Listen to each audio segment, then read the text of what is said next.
రాజధాని అమరావతిలో నిర్మించిన ఐఏఎస్ అధికారుల నివాస భవనాల పటిష్టత, ప్రజాప్రతినిధుల నివాస భవనాల పటిష్టత తెలుసుకోవడం కోసం రాష్ట్ర ప్రభుత్వం హైదరాబాద్ ఐఐటి, చెన్నై ఐఐటీలను సంప్రదించడం జరిగింది.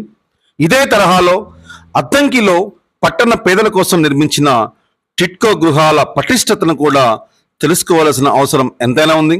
గృహ నిర్మాణ శాఖ ఇంజనీర్లు దీని మీద దృష్టి పెట్టాలి.